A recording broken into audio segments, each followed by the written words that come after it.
What is happening, everybody? Let's set this over here because I don't really, you don't need to see it or hear it. You don't need to see it to hear me.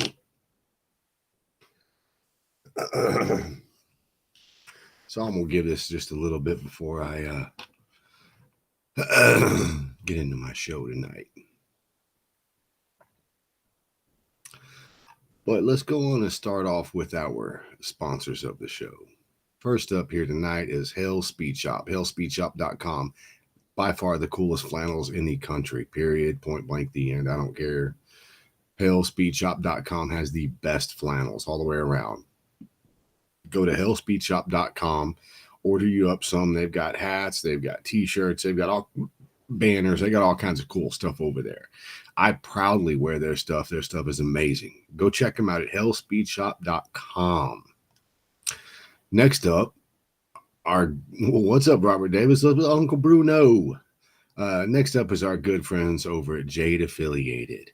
So I did something I should have done a long time ago because Jad is a killer dude making killer products, badass wheels. I mean, the guy can do just about whatever you need done.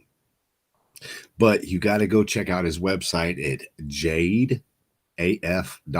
That's jadeaf.com. That is his official website. Go there, check out the wheels, the different sizes he makes. It's awesome, awesome stuff. Go check him out at jadeaf.com or look him up at Jade Affiliated on Facebook, Instagram, and TikTok. Give him a follow. You'll appreciate it. Next up is our good friends over at Urban Rides Magazine. Urban Rides Magazine, established in 2019. Daniel Roby is on the road nonstop. Seems like that man never sleeps. Putting on the all-cycle showdowns, the stereo competitions, bike shows. He's got the magazines. He's got it all going on. But the dude's like the Energizer Bunny. He never stops, man. You got to go to urbanridesmagazine.com. Check out their sister publication, streetbaggermagazine.com. Or Street Bagger Magazine. It's also under urbanridesmagazine.com. Hit them up on Facebook at Urban Rides Magazine on Facebook. All of your social medias, that's where they're at. Go check them out. Next up, American Drag Seats, americandragseats.com. You're looking for a stock Harley replacement seat, we got you. And they are custom. They are so cool. We make everything in-house. We have all the year models for Harleys. We have custom seats, custom covers, leather tooling, bobber seats, chopper seats. We got you covered. Check us out, americandragseats.com. Check us out on Facebook at American Drag Seats /Attitude Inc. on Facebook, Instagram, TikTok. It's all the same, man. Go check us out. You need a custom seat made, hit us up. Next up, Legacy Bike Works. Legacy Bike Works here in Manville, Texas. Up and coming shop. Only been around for about a year. Slowly chipping away, trying to make a name for ourselves. Custom audio, custom air rides, big wheels, body kits, fabrication, handlebars, center stands, you name it, we've got it, we can do it. Check us out on Instagram and Facebook at Legacy Bike Works. Next up, our good friends over at Indiana and Illinois Thunder Roads Magazine. Great magazine. Get a copy. They're free. Stop in any of your motorcycle shops and things like that in Indiana or Illinois and pick you up a copy. Next up, my good friend over at Hopkins Design. I've known this guy since he was like 10 or 11 years old. He's got a degree in web development and design. He's always posted new websites, new articles that he makes for magazines, all kinds of stuff. As you can see, it's print, web, logo, photos, videos. When it comes to your company and branding, get up with Earl at hopkins-design.com. So,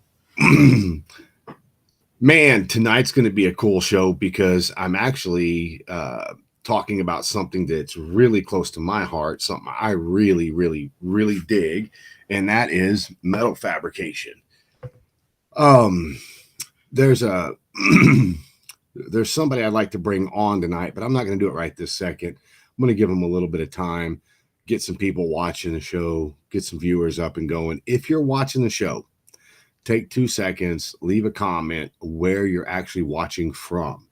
I like that because it lets me know where the viewing audience is actually coming from. So let me go and say hi to everybody. Mr. Robert Davis is in the house. I appreciate you. Uncle Bruno's in the house. C. Ruger's in the house. Lori Boysel's in the house. Um, those are the ones that are leaving comments. So if you're watching on YouTube or you're watching on my personal Facebook page or you're watching on the Grind page, if you want to be in the comments section of any of this and see all the comments flying, you got to go over to the Grind Facebook page. What's up, Danielle? I think that's how you say it, Danielle. Fort Wayne, Indiana, Ohio, Philly. Uncle Bruno is in New Hampshire. I know that. But anyway, so what I wanted to talk about tonight, Mr. Brian Bailey, Beach City, Texas, right on, my buddy. So what I want to talk tonight about is metal fabrication. And the reason I want to talk about that is because, man, I follow some really good pages on Facebook. I didn't write the pages down, but I will say that if you go onto YouTube, if you like metal fabrication and you like watching people build stuff, and I'm talking from novices all the way to professionals and everybody in between, there is a lot of great content out there to just watch people make stuff. That's where we're eventually going to be getting this show to lean more towards, is actual builders, trying to interview these fabricators, trying to get a hold of some of these fabricators. Their YouTube channels and their social media channels are well into the millions. There's one kid I watch, and I forget his name, but he basically, I think he's from Brazil, and he started out building bicycles and stuff like that. Then he made it into a little trike for his son, and then he's just always creating something out of nothing. And he's really good at editing his videos and making a lot of reels. He posted a reel, and if I'm not mistaken, he posted the reel Monday morning.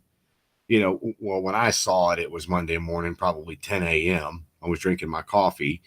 And by that afternoon, at about 1 o'clock in the afternoon, he had already had, 1.7 million views. So Danielle, who I'm talking about, man, if anybody can find a link to his page, leave it in the comments, because he's Brazilian, so we would need a translator, but he's one of those people that I heavily follow because he doesn't have your normal, clean, awesome shop, but the kid's brilliant. Nothing can stop him. He builds anything. He reminds me of Eriko Zajejka, our good friend from EMF Metal Fabrication in Cameroon. Watching from Bimini in my cabana with see-through floors, daydreaming. Right on. Living your best life. But anyway, I follow some of these fabricators, and I follow them because, A, I'm a metal geek. I love watching things being built. I love seeing people's processes. I watch a lot of welding channels, a lot of the big name fabricators, building hot rods, building motorcycles, which you don't see a whole lot of guys out there on the YouTube channels that are showing you all the metal work and all the stuff they're doing. That's what I want to start doing. Unfortunately, it takes a lot of time, and it takes a lot of how would I put this? It takes time to make the videos and do things like that. Plus, you've got to have the projects that you're wanting to do. And for, as everybody knows, I stay busier than a one-legged man in an ass-kicking contest. So finding the time to make the content for the channel is something I'm struggling with, but we're going to be working more towards. I have a gas tank downstairs, Harley gas tank. We're going to do the, I guess, the speed cutouts on the sides, whatever y'all call them. But I'm going to metal fabricate an existing Harley gas tank. I'm also going to do I know for myself, I'm going to be doing a rat rod, the aluminum bomber style seats. I've done those before. I do have a picture I can show you of the seat that I was talking to you about, but I didn't do any videos. I didn't do anything like that when I made the seat, but I just made it for a go-kart for a buddy of mine that I used to work with. But I made it, and I started thinking to myself, man, those seats are really, really popular right now, and a lot of people are making them. A lot of people are attempting to make them, but I wanted to make one on the show so you guys could see. That's the seat that I made. I don't know how good the quality is on the screen, but that's the one I made, all hand formed, hand rolled. I bead rolled everything. I hand welded it. It's all out of 16 gauge aluminum. Um, there's the back of it. It's just, but it was made for a go-kart, so it's not very big or anything like that. But it was made to go inside of a one of my coworkers' sons' go-karts. But I do know I want to do one of the bigger ones, and the ones that you can put in your car or whatever you want to do with it. We're also going to get my tubing bender and notcher and all that set up because I want to build Cade, one of those little drift trikes, but I want to kind of put my own spin on it. So I'm probably going to end up doing that. I'm getting ready to start on an all metal Impala bagger. So Mickey, if you feel you could send me over some videos and some pictures and stuff. That's the kind of content I'm looking for to promote the show, to get the show up and, get it better. I don't want to say get away from doing interviews, because by me, there's all kinds of people I want to interview and talk to and stuff like that. But I'm going to stop doing it more of as an interview where I'm like, how did you get started? What got you started? Blah, blah, blah, blah, blah. It's going to be more like a Joe Rogan, Theo Vaughn type thing where we're just bullshitting, and it can be anything from politics to bike building to whatever, because I don't want the show to just 1000% be bikes, because I got burned over the last 6 years of doing this show by trying to find all the content in the world for just motorcycles, because no offense, there's just not a lot of builders out there that have the time or the want to even be on the show. And that's totally freaking cool. But I do know this. I do know I have viewers that would love to see things being built, plus get in on some, just talking about stuff. He said, let's talk sausage. Dean, I'd be more than happy to have you on here, but son, I'm going to tell you the truth, dude.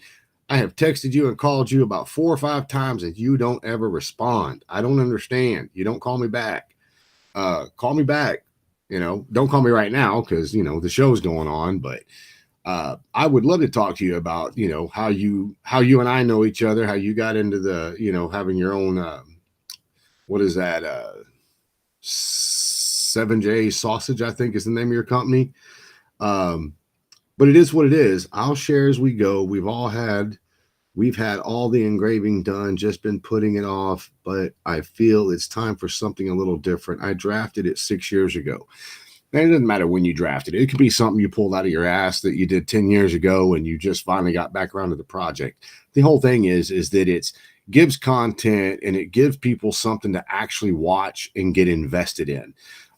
One of the things I want to do is I don't want to go through an entire project in a 60-second reel. I would like to do a live show where I'm physically showing you, all right, man, here's where I'm starting. Here's how I do it. Because you're going to end up getting a whole bunch of people that are going to argue with you and tell you you're doing it wrong. But then you're going to get a whole lot of people that actually they watch and then they learn something from you. I know one of the big things that I've always taken for granted, because it just something in my head, it clicks in my head. And it's when you make a 3D part, like I'll show you guys this other thing I did, like this part here, that's a 3-inch exhaust tube with a 6-inch star on it. There's a different angle. And it's just an exhaust tip that I made for a 3-inch exhaust, a 2-into-1. But when I made that, in my head, and you can see the insides and the welds, it's all clean, everything's good. I just sandblasted it. But when it came time to make that part, the customer got a hold of me and they had actually said, they had been to 5 or 6 different exhaust shops, found, a couple bike builders and people like that. And they said, you can't really turn a 3-inch circle into a 6-inch star, a 3D star. And when I was approached to do the job, I told them, I was like, it's, to build your whole exhaust, which I use their flanges and then just cut them off about 1 inch out of the head. I made everything else. I think at the time I charged them $800 to do that, 2-into-1 with a, 3-inch 2-into-1.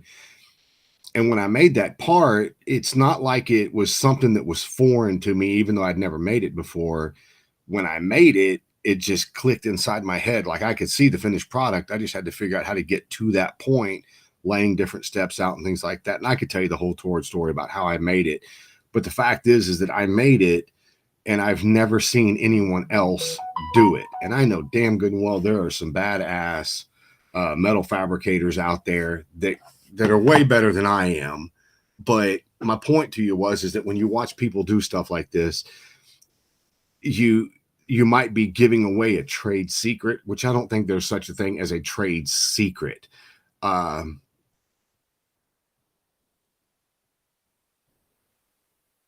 Kevin, Mickey Smith handmade an all aluminum V-Rod bagger that was badass. So was it that root beer brown one?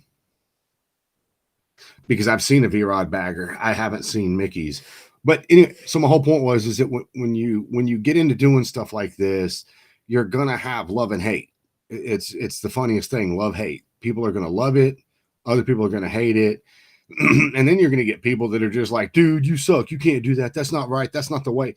Man, there is no right, there is no wrong, there is nothing but effort. That's all there is. No right, no wrong, just effort. If you get up every day and you decide, hey, I'm gonna bend some type of metal today, that's your bag, man. That's your gig. That's what mine is. That's what I enjoy doing. And the people that really know me, like Dean Jones, Brian Barber, Uncle Bruno, they know one of the biggest things about me is I love making shit with metal. It's just what I dig. That's why I follow so many channels. But anyway, my whole point is I'm looking for other builders, other fabricators. You don't have to be motorcycles. You can be cars. You don't have to be cars. You can be bicycles. You don't have to be bicycles. You can be whatever you want. But if you have a skill and a set with metalworking, man, I'd love to have you on the show. I'd love to show your content. I'd love to show people what we can, what you can do. I'll make sure to share as we go. I'm not much for talking or cameras, but I'll absolutely support. Okay, Mickey, Mickey, that's cool. So it's cool to know that you're not, you don't really want to do any interviews or cameras and stuff like that. But if you could just share the pictures for us, man, that would be awesome. You can either send them to my inbox, you can send them to Uncle Bruno, or hell, Uncle Bruno, send Mickey Smith a message and give him my cell phone number and have him, you can text me, Mickey. And we'll do a whole segment on it, man. That would be awesome. Or at least keep people up to date with what you're doing. Well, my whole point is that there's all kinds of stuff that you can make and you can do, and people like watching you fabricate, and they like watching you. They do these things. To me, if I was a little more tech savvy and knew how to do the reels, which Brian helps me all the time figure out how to make my reels more popular and stuff like that, get more views. I don't know if you guys follow me on TikTok, but if you don't, you can follow me on TikTok, and I got to go look what my channel is. It's at American Drag Seats. If you want to go to TikTok, because I'm learning how to do these videos and put the music to them and make pretty cool content like that. So if you feel like following me on TikTok, it's at American Drag Seats on TikTok. He says, I know a little about fabrication. I know you do, Brian. I know you probably know a hell of a lot more than I do with the race cars and stuff you've built. But my whole point is that getting the show back to what I would consider it to be its roots, which is building. The name of the show is the Grind Biker Build Off. but we haven't shown bike building in, well, since 2020. So for the last 4 years, or 3.5 years, we haven't shown anything bike building related, and it's time we get back to that.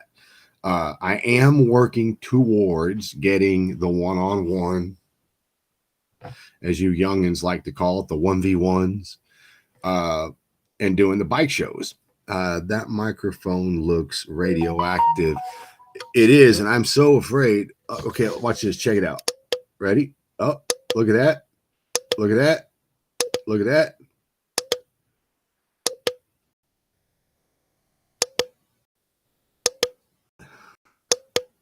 Or we can do this right here.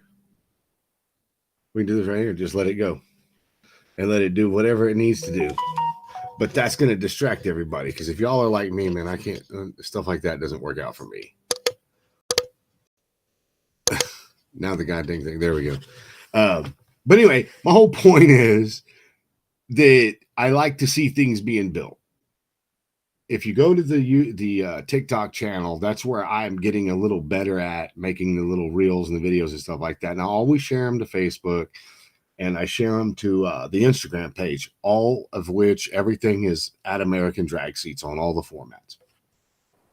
But I'm also starting to follow some people that actually make their own tooling and their own types of tools, especially like formers for like different styles of bead rolling, different styles of trim, things like that. Just started a bagger build, hubless 32 front wheel. See, there you go. Disco drag seats. Exactly, Jeremy. Hey, Jeremy, did you get them spacers made for me? Just curious, because I just thought about it. But that, like Brian, what up, Mr. Earl? You missed your own goddamn 30-second commercial.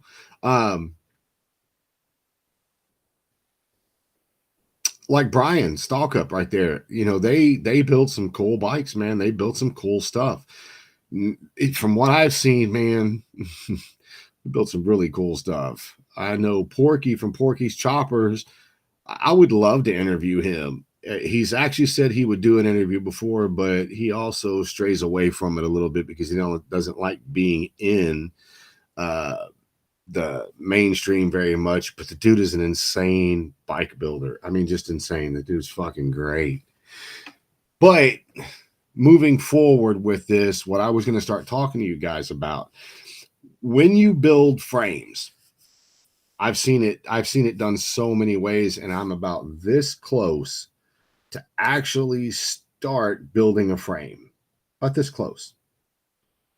I was waiting for my friend Brian Barber to come, because I bought his frame jig and everything, waiting for him to come show me how to do it, because I can learn watching you do something, and then mimic what you've done. And then once I figure out how we got certain dimensions, then I can get in there and I can start making some creative shit, some really crazy stuff. But I think what I'm actually going to do is I'm going to try to build, I think I'm going to try to build my own frame and my own setup, because I have a really cool idea of how I would like to build a frame. I draw a lot of inspiration from, you know, I think it's called Arcade Designs. The way this guy builds stuff is just amazing to me. I've got to go find him. But he's on Instagram and I watch him. Hey, look who just popped up on my Instagram. That kid right there. You know, the kid is freaking good.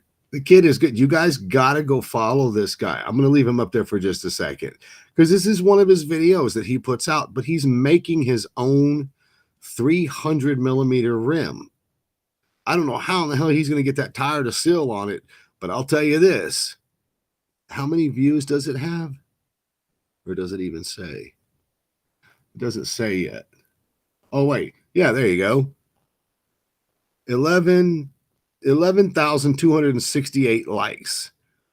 I mean, the dude is going absolutely crazy, but you got to go follow him. It's O_Maestra_DA_Gambiara. The dude is amazing.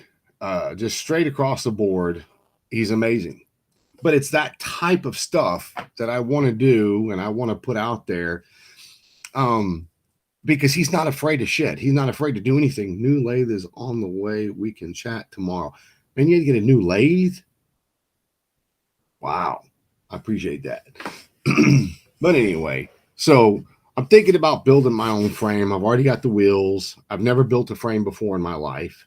A little nervous because the last thing you want to do is build a frame that you can't ride the goddamn bike. And I really want to ride this bike because I'm building a purpose-built, small motor, 5-speed transmission bike because I don't want the massive amounts of vibration. I want a bike that I literally can get on, be comfortable, and ride from Houston to Dallas in an afternoon and not even be in pain, you know. But it's something I'm really looking forward to doing because there's some things that I've done in the past with metalworking that I want to bring into this. And there's always that whole thing. Well, I've never seen it done.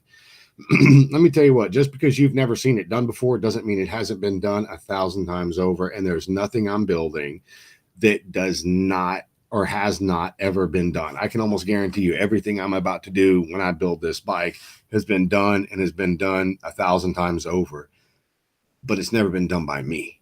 And I would much rather spend the money on the metal and screw it up and learn than not do it because I'm afraid it's not going to be a rideable bike. I'd much rather have a cool looking bike sitting in the corner knowing I built it, but the rake and trail's wrong. You know what I'm saying? Because you can repair the rake and the trail and you can change things, you know.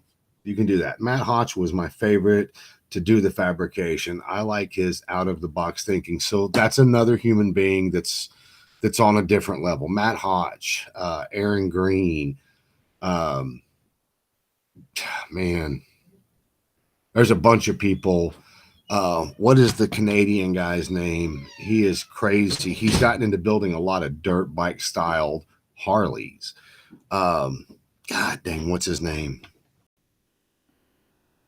I forget his name. It'll pop up to me in a little while. Somebody knows who I'm talking about. He was real big in the mid 2000s, early 2000s. You leaving? What are you doing? I'm about to be leaving. You're about to be leaving. Everybody say hi to Devin. Mr. Legacy Bike Works themselves. No, well, yeah, Roland Sands was good too. Roland Sands had a really kick-ass shop though to start out with. But anyway, my whole point is that there's people out there that can do metal work because they're not afraid. They're just going to try it. They're just going to do it and then hope for the best. And if it doesn't happen the first time, they'll scrap it, start over, make the adjustments to make it right the second time. And they'll just keep going because it's not the pursuit of perfection the very first time. It's a pursuit of learning and doing and then working towards perfection. In the motorcycle industry as a whole, I don't know anybody that's flawless. I just don't. I mean, every builder I know has a starting point, has worked and bled, sweat, tears. Roger Goldhammer, God damn it. Thank you. Yes, Brian, that is who I'm talking about. Roger Goldhammer is another insane bike builder that I just feel like he doesn't have the following that he should have because Roger actually builds, like I saw him take a Sportster motor and primary transmission, the whole setup, and he built one of the coolest dirt bikes I've ever seen, and the thing was a ripper, man. But he's done it with a lot of different stuff. He's done it, just anyway. So anyway, just like Junior here, he's learning so much and doing so much, and I mean, I couldn't be more proud of him. But the fact is that he has the attitude. I don't care. I'm going to learn it. I'm going to figure it out. You can't figure something out if you're not making the effort to at least try. I would rather screw up 9 times and only, succeed once than to never even make an effort because I'm afraid. No, screw it. I can fall flat on my face as long as I get up 9 of those times. I love you. I'll see you later. Be kind of surprised when you walk downstairs. Why? Like all put together. Really? Here, I'll show you real quick. Really? Right on. I can't tell you guys what he's talking about. It's just for us. Oh, good lordy. That looks good. It's not. It looks real good. Mm-hmm. I need to put carpet on the bottom of the seat. Yeah. Sweet. Did you send him no pictures? Yeah. Right on. But anyway, so how can I say this politely? I don't feel like rambling on all night about this. If you're interested in submitting content to me of you doing work, I don't care if it's CNC work, I don't care if it's machining work, I don't care if it's welding, fabricating, fiberglass, whatever. If you would like to, all you have to do is send me a message. You can get a hold of me. I'm very approachable. I'm very obtainable. So just send me your information and we'll make it happen. Next thing I'd like to talk about is choppers. True to form, like the American Iron Horse choppers, the Jesse James choppers, or I should say West Coast choppers, um, Choppers Inc. choppers. Do you guys think those are coming back? Are they going to make a resurgence? Um, I know baggers and Softails are just, they're the shit right now. But does anybody actually see the chopper craze coming back? Um, I have some metal guys I'll send your way. Absolutely, Dre. And you need to be one of them, sir. You need to be one of them. Um, oh, man, what the hell? What the hell?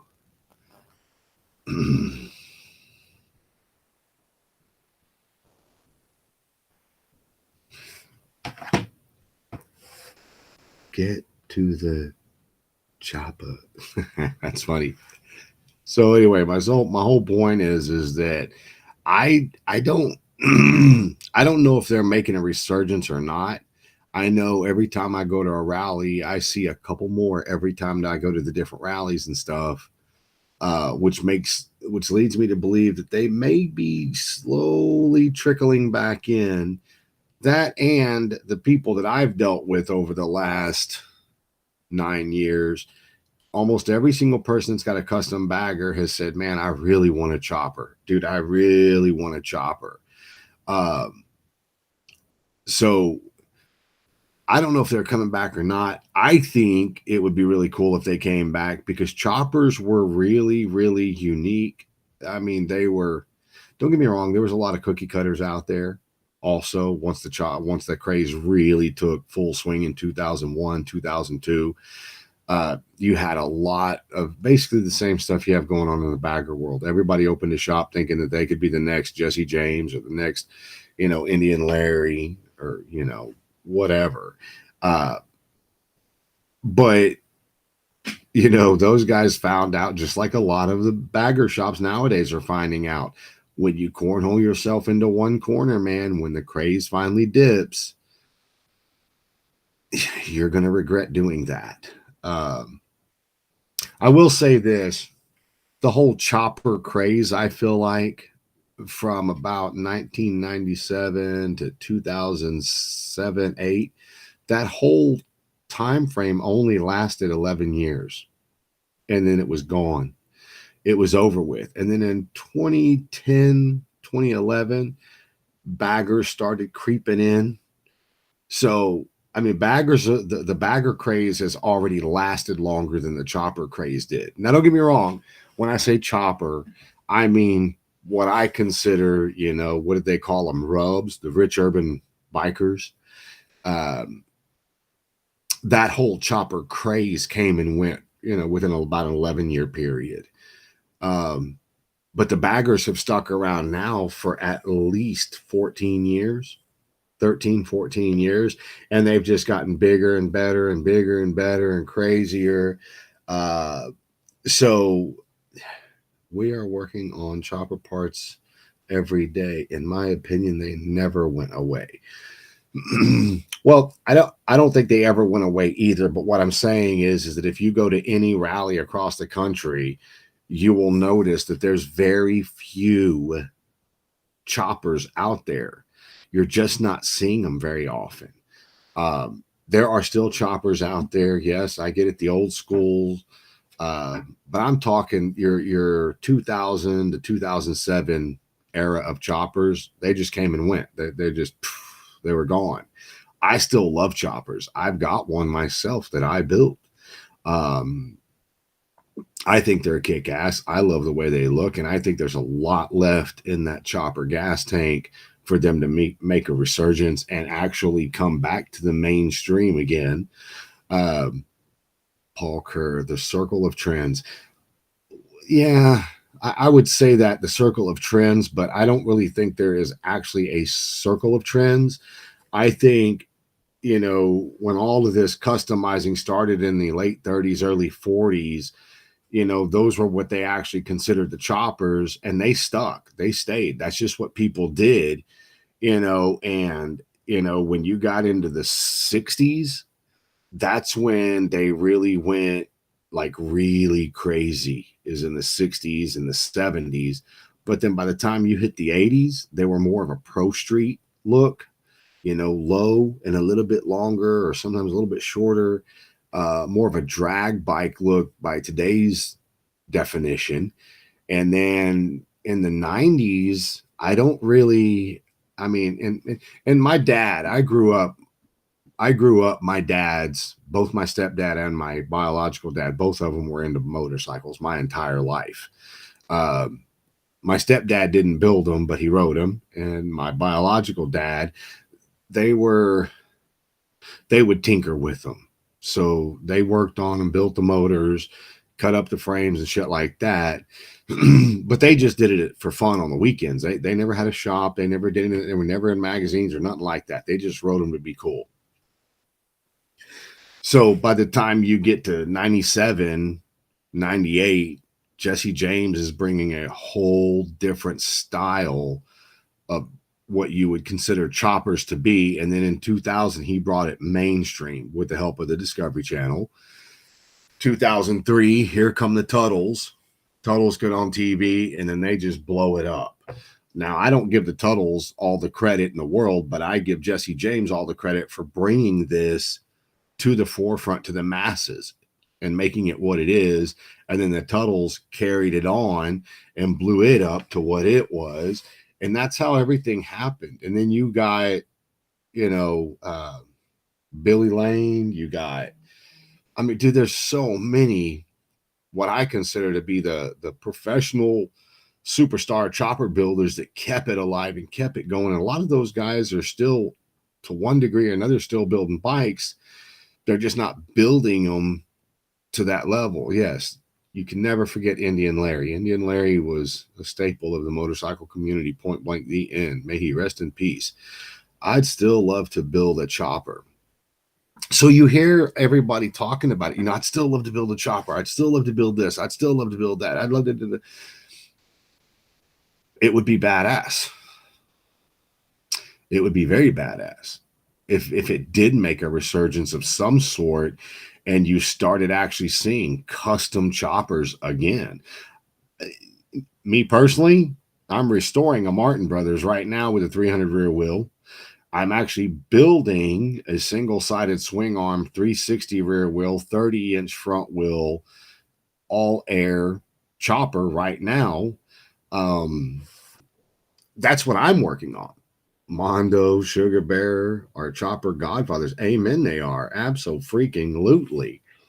But you sit here and you think about all these things, and you think about from the metal fabrication, because in my opinion, you had posers back then too. Posers. I can't tell you how many shops were in Houston, Texas in 2004, 2005, that when I look back on those guys nowadays, I would have much rather walked in their shops and slapped the dog shit out of them than to ever have done a seat for these douchebags, because they were posers. And I would call them posers right now today. And there were so many of them in Houston. But then you had a couple of kick-ass shops in Houston, and I'm going to actually pimp out one of them, and that is Lucky Devil Metal Works. Kent Weeks, the owner of Lucky Devil Metal Works, I love the guy. I used to do seats for him. I no longer do seats for him because he was smart enough to do seats and paint and everything in house. Kudos to him. I'm still a fan of his work. He was one of the true chopper builders back then. And I'm talking 2004-ish when I met him. And, we never had a falling out. We never had crossed words. It's just they ended up doing their own seats and there was no need for me. But I will say this, I still see Kent and his wife Holly are still on social media, Lucky Devil Metalworks. You can check him out, Lucky Devil, and his name is Kent Weeks. Great builder, great metal craftsman. The dude does everything. He's just a badass dude. But you just don't see those kinds of builders anymore. And it's odd to me because it seems like to me with the right type of marketing and the right type of promotions, you can actually be a true custom shop and you don't have to do the oil changes and you don't have to do the tires and you don't have to do the service work. You can actually be a custom builder. I know one custom builder right now. He doesn't do oil changes and tires and shit like that. He builds custom bikes, and we all know him as Mr. Eric Contreras from Powerhouse on the north side of Houston. He has literally cornered the market on these trikes. Seeing what he's building, dude, it's hard to compete with that when you're hand making everything. It's Lucky Devil Metal Works, Uncle Bruno. Lucky Devil Metal Works. But when you see Eric going out there and just doing things and doing stuff that you're not seeing all the other builders doing, that makes you just have to be a fan of his. I mean, it's hard to hate on somebody when they're doing something that nobody else is doing. And when I say nobody, I don't mean that nobody else is building trikes, but nobody else is building the ass end frames, building the sheet metal, the fenders, all that. They're just not doing it. I don't see it. And I'm not putting anybody down because I know Curly's building a trike right now. I know a couple of other guys are building trikes right now. Man, awesome, awesome, awesome. I'm just saying you don't see people fabricating the trikes the way Eric Contreras is doing it right now. I wish there were more people doing it. I wish we could find somebody that had a trike that wanted to step out of the box and say, hey, man, you're a metal fabricator. Build me a trike. Let's do this. Because I would be in. I would be 100% in, and I would do it. Curly's got a killer trike coming out. Going to be amazing. Yes, of course, Curly's doing it. You know it's going to be badass. It's very few things Curly ever touches that's not badass. But anyway, to the chopper craze, you can't. How do I put this? So a lot of the Japanese guys are actually leaning a lot more towards the redneck engineering style choppers. I don't know if you guys know that, but they are really badass. Trikes are the in thing. Yes, but they're so expensive, guys. So expensive. But anyway, so back to the metal fabrication part of it. I would like to actually start doing content and more content with the metal fabrication. And like I said, it doesn't have to just be bikes, man. It can be, I'm seeing a lot of people on the show tonight that I know they do more than just build bikes. So if you guys want to put any of your processes on and let's make a better channel with a lot more content that I think people would like to see, man, I'm down. I don't have to be selfish about this. I'm never going to be selfish about this, but I will say this.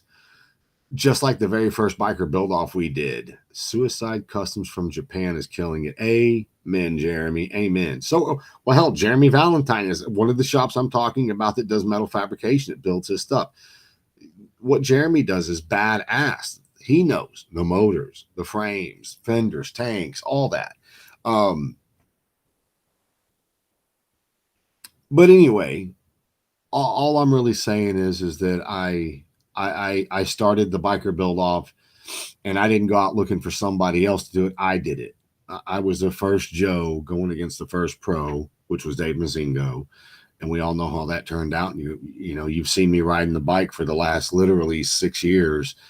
And other than, you know, little things coming back to bite me in my ass, like making my coil mount way, way too big and it continually breaking, figuring out the, you know, the fuel system problem, which realistically ended up being the fuel filter.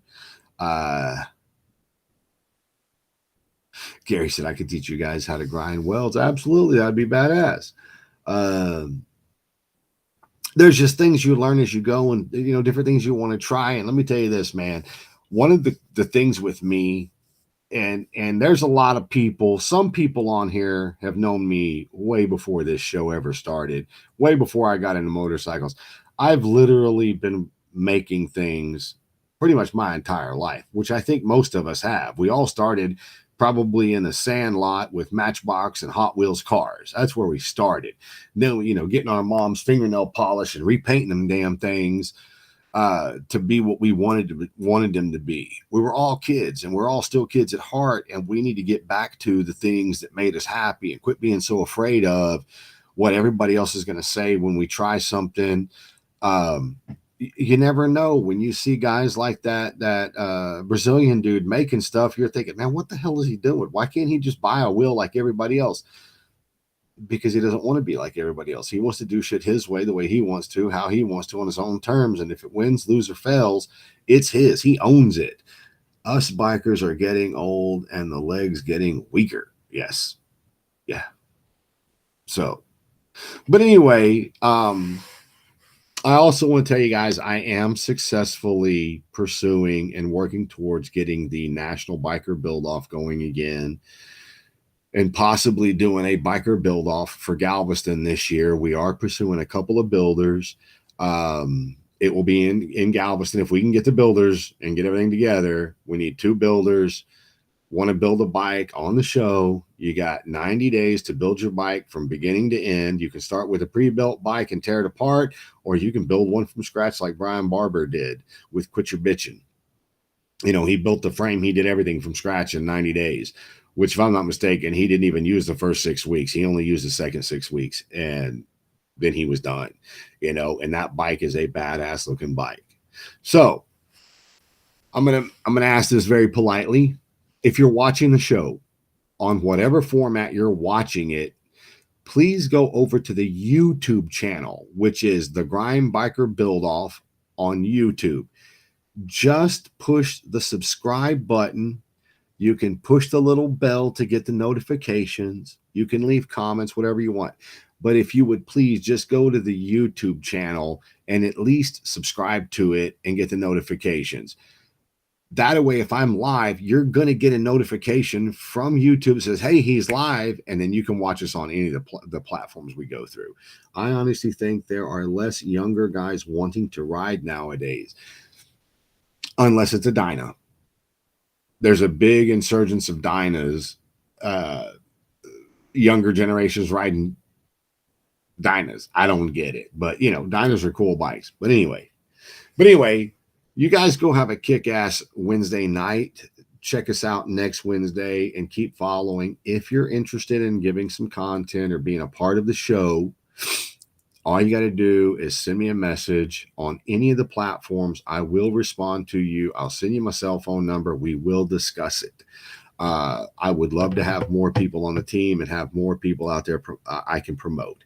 It's different everywhere, it seems. I absolutely need to get the build off on Netflix. Yeah, that would be pretty badass. FXRs are the next craze. Well, if Tim McLaughlin said it, I'm going to believe him. But anyway, you guys go have a kick-ass Wednesday night, and we will see you all same time next Wednesday at 8 p.m. Central Time. Anyway, y'all go have a kick-ass week and a remainder of your weekend, kick-ass weekend. We'll see y'all next week.